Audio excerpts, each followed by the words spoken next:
Hi, everyone, this is the Encyclopedia channel. The book that this program interprets for you is King Icahn, the biography of a renegade capitalist, which is the only biography of Wall Street investment guru Carl Icahn. When it comes to investment masters, you must have heard of Buffett and Soros, but you may not be familiar with the Carl Icahn we are going to introduce now. Carl Icahn started from scratch on Wall Street and earned more than $20 billion in 50 years. He was ranked among the top 10 in the world on the Forbes Rich list, and once surpassed Soros to become the richest man on Wall Street. Fortune magazine called Icahn the most successful speculator on the planet. So, what investment strategy did Icahn use to obtain income? Which of his wisdom is worth learning from? What is the hostile takeover operation operated by Icahn, and what role does it play in the business world? After listening to this episode, you will understand. First, cite a few companies that Carl Icahn has invested in, such as Apple. Icahn bought heavily, and then asked the company's CEO Tim Cook to change his business strategy and pay more dividends to shareholders. Another example is eBay, an online shopping giant. Icahn pushed it to spin off PayPal, its most profitable department, to go public independently. There is also the personal computer giant Dell, and Icahn broke out halfway, standing opposite the company's founder Michael Dell, vying for control of the company. These practices have boosted stock prices, making Icahn and his followers handsomely rewarded. Investors like Icahn will never wait to buy stocks, and will definitely try their best to push up the stock price. However, their behavior is relatively tough and has violated the interests of many people, so they are often referred to in business reports as barbarians, and harmful spirits believe that they have affected the normal operation of enterprises and disrupted market order. But Carl Icahn's approach is also a very important investment method, called a hostile takeover. This program will give you a detailed account of Icahn's investment career, and also give you an in-depth understanding of the right and wrong of a hostile takeover. The author of this book, Mark Stevens, is a marketing expert who has published several business bestsellers, and has columns in Wall Street Journal and New York Times. He has received marketing strategy training and is very popular. Why is he here to write a biography of Icahn? Coincidentally, Stevens is Icahn's neighbor, and once he met him in the community, he became very interested in Icahn. Then, Stevens discovered that there were many business reports mentioning Icahn, but no one could say clearly what kind of person this was. So, Stevens interviewed Icahn and the people around him in depth, wrote this Wolf of Wall Street, and published it in 1993. This is the only Icahn biography currently on the market. Now, let's understand together how Carl Icahn became a veritable wolf king through brutal hostile takeovers in Wall Street full of masters and wolves. We will tell you 3 key points of this book. First, what is Icahn's main investment method, hostile takeover? How did he do it? Second, Icahn can become the wolf king of Wall Street. What makes him different? Third, how do you view the role of hostile takeovers in business society? First part. Let's look at the first key point first. What happened to Icahn's famous stunt hostile takeover? How did he do it? Hostile takeover, also known as hostile takeover. Adding the word hostility before the acquisition is quite a bit of a bad idea. We know that it is common for a company to change its shareholding. Capital crocodiles become the top few shareholders by purchasing shares. Both sides sit down and have a good talk. For example, Buffett bought hundreds of companies under his umbrella, but he basically never changed any general manager after buying them, because he likes to buy companies with good management. Another Brazilian M&A giant, 3G Capital, acquired Budweiser, Burger King, etc. It likes to promote the reform of the acquired company, and even remove the executives on a large scale, but it will also negotiate with the other party before the merger and win the cooperation of the other party. On the other hand, Carl Icahn's hostile takeover has not so many plans, and he often does not communicate with the management. He buys first and then talks. When he buys enough shares, he will have a showdown, forcing the management to increase the company's stock price. The purpose of a hostile takeover is generally not to acquire an operating company, but just to make a difference in price, and leave when enough is earned. The first step in a hostile takeover is to find a listed company whose value is seriously undervalued. For example, a company's land, real estate, machinery and equipment and other assets add up to 200 million yuan, but the stock market value is only 100 million yuan. If you buy this kind of company and sell its assets, you can double your profit immediately. Because in the stock market, the stock price of a company is often suppressed by various factors, such as unsatisfactory short-term performance, the overall environment of the stock market is not good, some assets are not reflected in the financial statements, etc. However, if it is put at the level of industry mergers and acquisitions, the company's assets, long-term operating level, and post-acquisition synergies are more important, and there will be no particularly large discounts during transactions. In the eyes of stockholders, it is rubbish, but in the eyes of an industry giant, it may be a treasure. Before each attack, Icahn asked his financial experts to analyze hundreds of files, including all financial reports of the target company and industry. In fact, it is not difficult for these financial experts to see that the stock price is seriously undervalued. What is difficult is to have the courage to invest reversely. Icahn believes that the consensus is often wrong, and his favorites are those unpopular industries and companies that no one cares about. For example, when Icahn first started this business, he focused on an unpopular home appliance company. Due to the failure of the acquisition and the bad industry environment, the company suffered a loss for the first time in 40 years since its establishment, and its stock price fell in an avalanche. However, Icahn found that the company's stock price is equivalent to a 50% discount on assets, and the company's operating environment has ushered in an upward turning point, and it is very cost-effective to buy now. So he bought a large number of stocks at a low price, joined the board of directors, and promoted the company to be acquired by a giant in the same industry. In just a few months, he doubled his net profit. This method of investing in an undervalued company actually ensures that there will be money to be made when buying. However, the biggest difference between a hostile takeover and general investment is that after buying, you have to think of ways to increase the stock price. Generally, there are two ways. The first way is to promote corporate reform and let the stock appreciate. There is a reason for the company's stock price to be depressed, so it is necessary to prescribe the right medicine.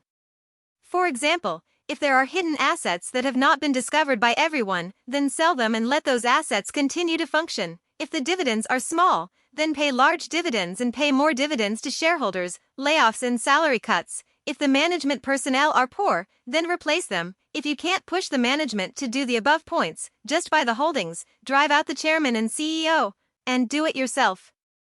After all this tossing, the value of the company is seen by everyone, and the stock price will rise. The second way is to sell the stock back to the company or someone else at a high price. There is a term for this method called green ticket extortion. The US dollar is green, and the green ticket blackmail is waving a lot of US dollars to threaten, I have the strength to buy out the company and drive away the executives, so you hurry up and meet my request. Of course, company executives are unwilling to be kicked out. If they feel that they are unable to drive away the other party, they will often spend money to eliminate the disaster and agree or partially agree to the other party's request. Of course, it is not their own money that is spent, but the company's or the white knight. White knights are other good faith acquirers, which are more acceptable to the company's management. Then you say, listed companies are targeted by hostile bidders, and there is nothing they can do except to be slaughtered? Of course not. In order to drive away the acquirer, the management has many other coping methods.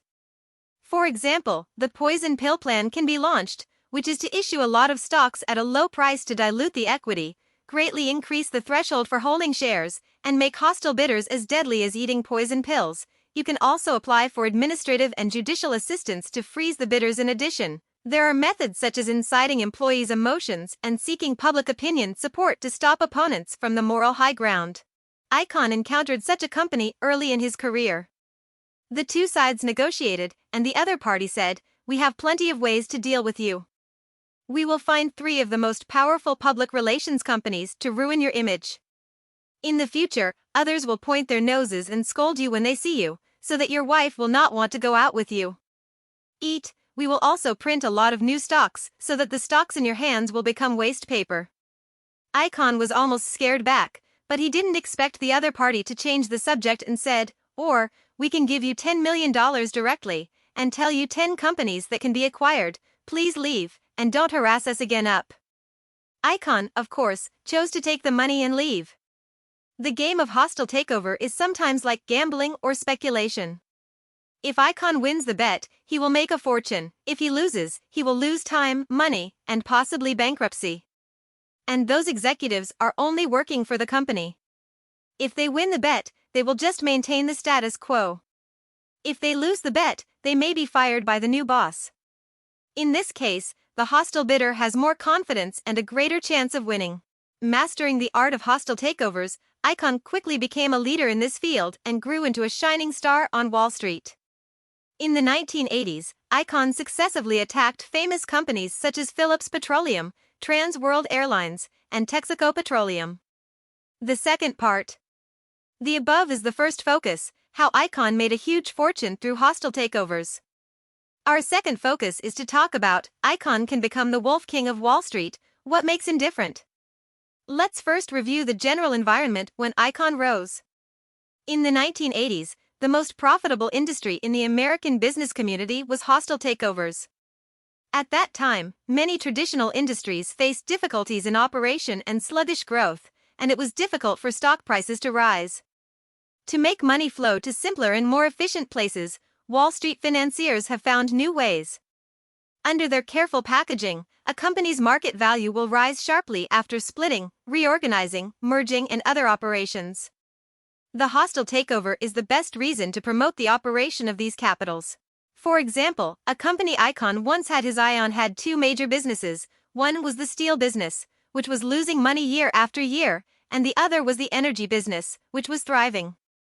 If the iron and steel business is sold at a low price and only the energy business remains, because the industry is profitable and has good development prospects, it will be more recognized by the market, and the market value of the new small company will be higher than that of the original big company.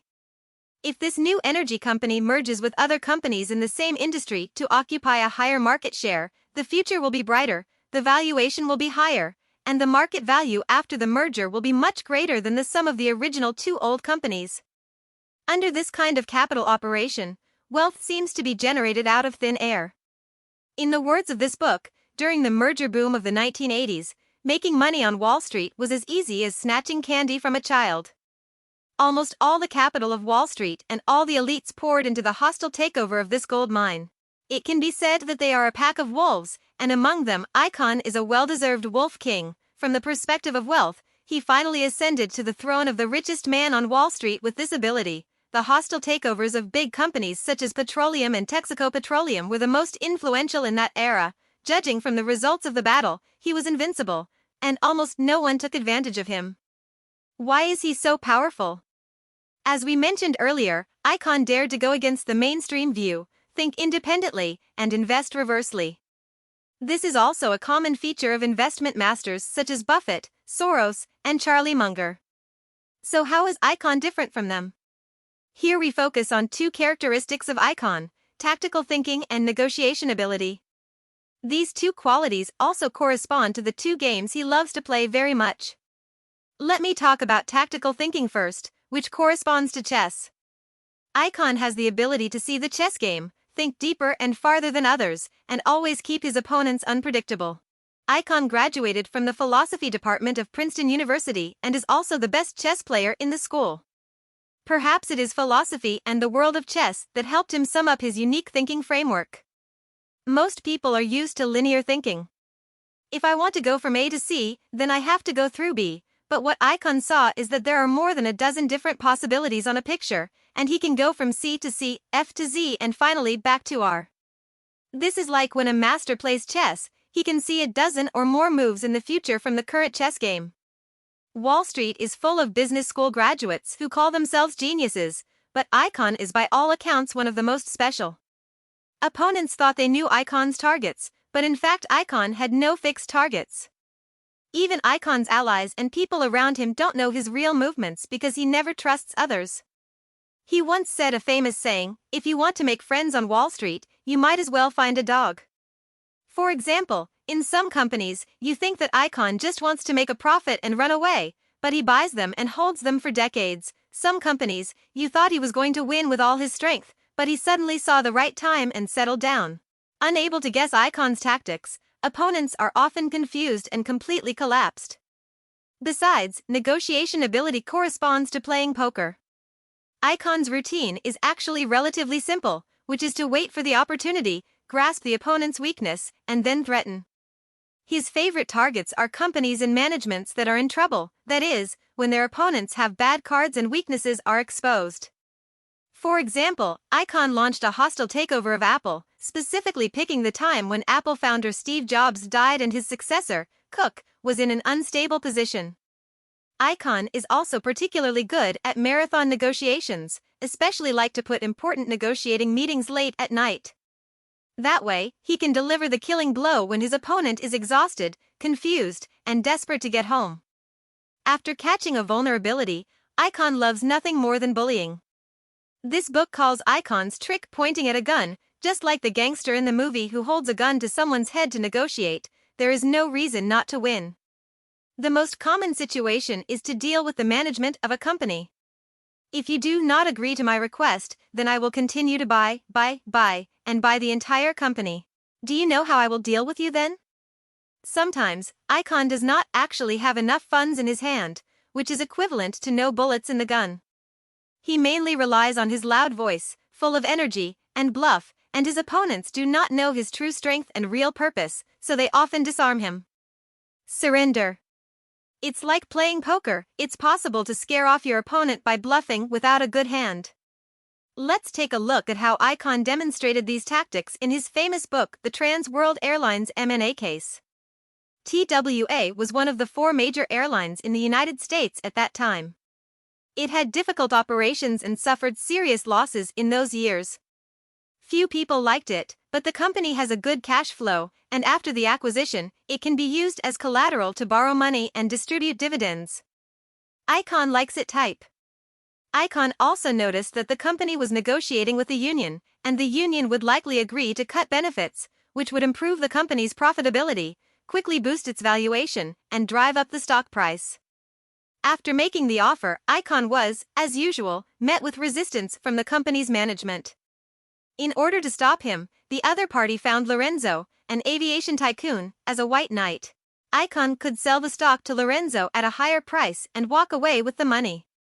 And the white knight Lorenzo made 2 fatal mistakes at this time. The first mistake, he misjudged the situation, thinking that Icahn, a layman in the aviation industry, was just here to make some quick money and leave, but Icahn's the real purpose is to acquire the company in its entirety.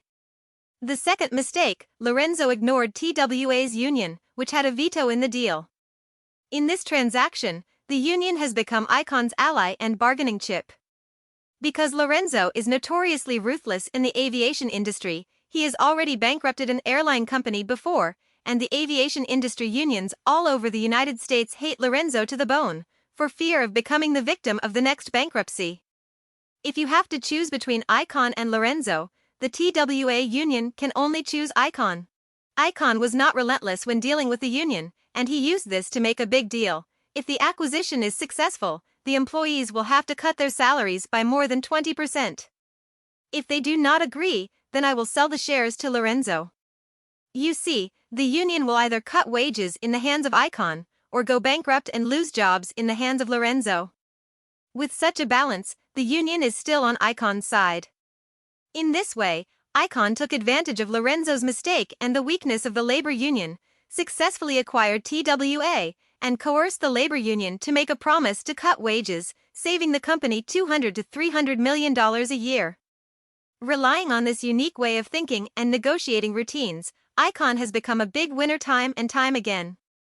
This is the second focus of our interpretation. The third part. From the foregoing, you should be familiar with Carl Icahn and his hostile takeovers. Some people may say that even though Icahn has made a lot of money, his methods are really unflattering. Then we will talk about the third point, how to view the role of hostile takeovers in the business world. In fact, just like anything, a hostile takeover has 2 sides. On the one hand, it does offend the interests of insiders of the acquired company, including many innocent employees who cut their salaries and lose their jobs, so some people call them barbarians at the gate. On the other hand, hostile takeover is an indispensable part of this commercial society, which can promote the rise of stock prices and the survival of the fittest. It is regarded by others as the discoverer of corporate value and the defender of shareholder rights. Let's talk about its opposite first. The focus of a hostile takeover is to make quick money. In order to realize the rapid appreciation of equity, a series of methods will be adopted to affect the interests of many people. It can be said that if a person sits in a company, disasters come from heaven. For example, the CEO of the company originally wanted to develop steadily, but suddenly one day, a barbarian knocked on the door, waving banknotes and stocks in his hand, asking you to do this, do that, or even step down. No one would be happy with this. For another example, for the ordinary employees of the acquired company, do you feel particularly aggrieved when their wages are suddenly cut or even laid off? For another example, it is not uncommon for a well-known company with a long history to be forced to tear itself apart, or to be burdened with debts, or even to close down and go bankrupt. Let's still take the example of Trans World Airlines mentioned earlier. After Icahn's acquisition, he did not bring the company to glory, but sold the company's most profitable routes to competitors, took hundreds of millions of dollars in dividends, patted his ass and left, and stayed. It's just an empty shell with huge debts. In the following 10 years, this veteran airline went bankrupt 3 times, and was finally acquired by other companies, completely withdrawing from the stage of history. It was also the squeeze on TWA that gave Icahn the notoriety of a corporate predator. Is the hostile bidder really useless? Not necessarily. It also has positive effects, such as safeguarding shareholders' rights and interests, increasing stock prices, and accelerating the survival of the fittest. As we mentioned earlier, the first step in a hostile takeover is to buy undervalued stocks. Many investors do the same, and they see it rightly, but they go bankrupt in the end. Why? An undervalued stock price does not mean that it can rise immediately. After buying, it often takes a long time, even years, and these investors are dragged out of bankruptcy. But once the company is targeted by hostile bidders, its value will be discovered and released immediately, and the stock price will generally rise slowly, and other shareholders are equivalent to a free ride. In addition, hostile takeover can also promote the survival of the fittest among enterprises and managers. This question concerns the power structure of listed companies. The company belongs to all shareholders. The board of directors exercises daily powers on behalf of the shareholders. The management is the stewards elected by the shareholders and the board of directors. What the stewards have to do is to be responsible to the boss. But in reality, the equity of many listed companies is too scattered, the shareholders are too noisy, and the management is dominated by one company.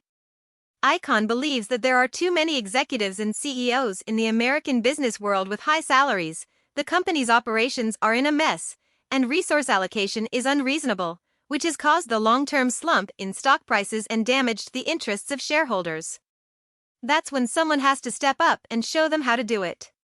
Moreover, there is another phenomenon in the American business world. Those who can climb to the top of the enterprise are basically people who are good at politics.